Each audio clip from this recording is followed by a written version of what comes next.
Na-appreciate ko eh. Okay, so, magandang hapon po sa inyong lahat. So ngayon, tatalakayin po natin ang ating topic, which is savings po.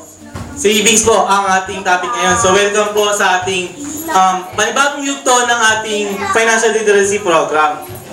So ngayon po, yan, savings. So, most of us here now, I think that most of us here now, alam na tong savings na to, no? Siguro, hindi na natin kailangan pang i-elaborate pa yung word na savings. Kasi, alam ko, na alam nyo na to, kaso nga lang po, what the thing here is that, most of us know about savings, but we don't know how to do it effectively and efficiently.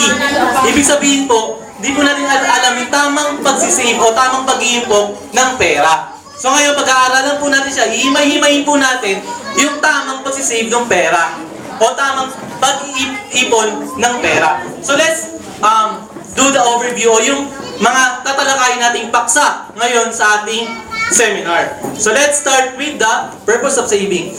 Yung alamin po natin on the later part of our seminar yung purpose o yung main goal kung bakit tayo nagsisave ng pera.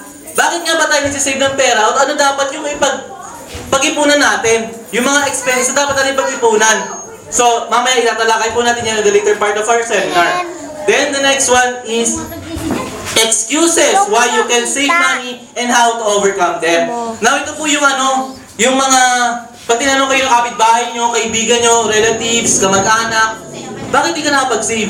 Ito yung sinasabi natin. Ito yung mga excuses na usually sinasabi natin sa kapitbahay, sa kamag-anak, kung bakit di tayo nakakapag-save. At yung mga questions na yon o yung mga dahilan na yon, tutukuyin po natin at lulutasin po natin. So we will find the right solution for every questions, no?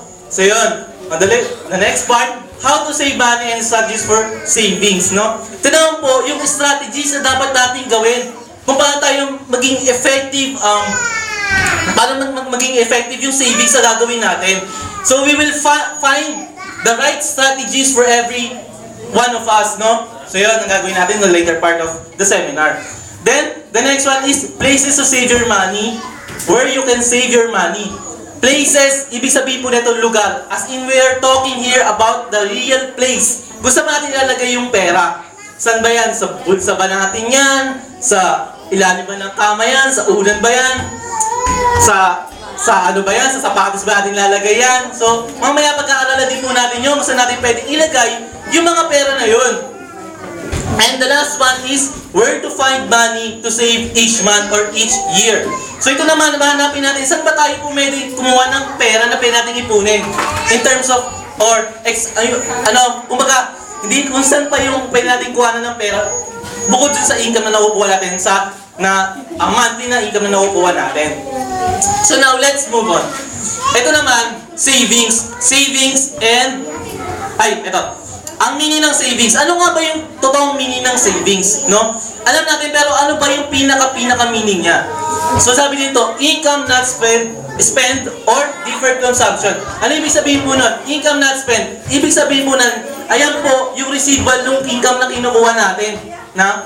Ayan po yung parte ng income natin, which is deferred consumption. Ibig sabihin po nun yan, nag-iipon tayo for a certain purpose, no? Meron po tayong purpose o paglalagaan ng ipon na yon. Hindi na tayo basta-basta nag-iipon. Meron pong specific goal yung ipon na yon.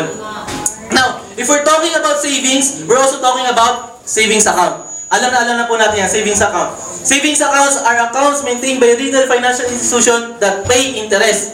Simpleng-simple po. Ito yung pera natin na nilalagay sa bangko, which is earn in interest. Ibig sabihin po nun, yung pera po natin nag-multiply pag nilalagay natin sa bangko. So yun. Yun lang yun. Now here, savings versus investment. Marami pong dyan eh. Actually, alam natin yan, pero merong maling konsepto dyan. Savings versus investment. Ano ba yung pinagkaiba ng savings dun sa investment? Kasi we're talking about savings, no? Most of the people, sinasabi nila, we are saving, but they are not. They are investing. Some people say that they are investing, but no, they're just saving. So let's define those terms, no? First, the first characteristic of savings is short term, ready to go. Sabihin po niyan, yung ating savings is for short-term goals. Ayan po yung mga in the near future lang po. Ibig sabihin yan, madali natin makuha yung pera. Then, ang counterpart po niya sa investment is long-term. Ang investment po, tumatagal lang ng mahabang panahon. The next one is ready to access cash. Ibig sabihin po niyan, withdrawable po yung pera natin. Madali natin i-encash at madali natin makuha.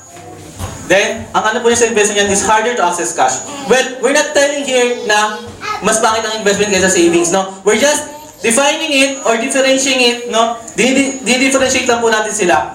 Ang sinasabi dyan, harder to access cash, compare to savings, no? Mas harder i-utilize ang cash kapag nasa investment yan. For example, business. Hindi mo naman agad ita-transfer sa cash yan, hindi mo ba? Tama po ba? No? Compared to the savings na po yan, kasi yung savings madali nating may encash. Then the next one is minimal risk. Ibig sabihin po noon, maliit lang po ang risk. Pag sinabi natin risk, ayan po yung possibility na malugi yung savings natin. So, napaka-minimal. Di na sinasabing walang risk kasi for example, you are saving in the bank. Yung bank na bankruptcy. So, meron pa rin tendency na mawala yung savings mo, pero napaka-minimal. Ibig sabihin, napakaliit. Okay. The next one is always involve risk, yung investment. Alam po natin yan, the more the risk, the more the income. The more the risk, the more the opportunity. If we're talking about investment. Okay? So, next one is earn interest. Yung savings po, nag-earn po siya ng interest. The next one is investment, potential for profit. Sinasabi natin potential because there is only a possibility na pwede tayong kumita sa investment natin. Unlike savings na meron talaga tayong kikitain. Diba? Ang investment, hindi po yan, wala po kasiguraduhan yan kung kikita tayo o malulugi tayo. Hindi po ba? Tama po ba? Okay. Now, let's move on to the purpose of savings. Ano nga ba yung mga purpose ng savings? Bakit ba tayo nagsisave? No? Para saan? The number one is save for emergency fund. Alam na alam po natin yan. Bakit tayo kailangan mag-save? Save for emergency fund. Hindi po natin malala, the definition. It is important to have an emergency fund set aside to cover unexpected expenses. This could cover an unexpected event, your emergency or sudden loss of job. Hindi po natin masasabi kung kailan tayo magkakaroon ng emergency. Hindi po natin masasabi kung kailan madidisgrasya si Junior. Hindi po natin alam kung kailan mawawala ng trabaho si Mister. So, kailangan natin maglaga, mag-ipon, mag-save ng pera para sa mga ganung unexpected event. Hindi ho ba? Tama ho ba? Dapat tayo mag-save for emergency. The events that which cannot foreseen o di natin makikita na mangyayari. Dapat po tayo mag-save sa mga ganung klaseng event. Then the next one is save for retirement. Sabi dito, bakit ba ako magsisave for retirement? Ang bata-bata ko pa. For example, 20 years old, may trabaho. Ba't ako magsisave? Batang-bata pa ako. Save for retirement ka agad. No? Well, I would just like to illustrate one story here. Let's say, I have two friends, which is, taga sa pangalan, Jess and Eds, no? Magkaibigan po sila, Jess and Eds. Simula elementary hanggang makagraduate ng college. So, ganito po ang scenario. Parehas po silang nagtrabaho, kumikita ng 50,000 a month. Ngayon, itong si Eds, hindi siya nagsisave. Kasi, marami siyang pinagkakagastusan. Ito naman si Jess, nag-save. Nag-save siya ng 100,000 pesos yearly compounded sa bangko. Ayan. Dumaan ang 20 years. So, kailan po nag-start mag-save si Jess? 20 years old. 20 years old po siya nag-start, ha? Si Ed, hindi pa po siya nag-start mag-save. Now, dumaan ang 20 years. 20 years na-promote si Ed, na-denote si Jess. Ibig sabihin nun, na-denote si Jess, no? Tinigil niya po mag-save. So, 20 years lang po siya nag-save. Si Jess, nainggit kay Ed. Si Ed, nainggit kay Jess, no? Sabi niya, di kaya ako mag-save. Save din kaya ako, no? E di, tumaas ang kanyang sahod, hindi ho ba? From 50,000, naging 70,000. Now, ngayon, ginawa niya, hihigitan ko to si Jess. Magsisave ako ng 200,000 yearly.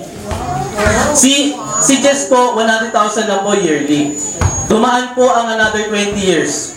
60 years old na po silang dalawa, nag-retire. Ngayon, I just want to ask you, sino po ang mas malaking savings? Si Jess ho ba o si Eds? Sino pong sadsabing si Eds? 200,000 po yung sinave ni Eds, ha?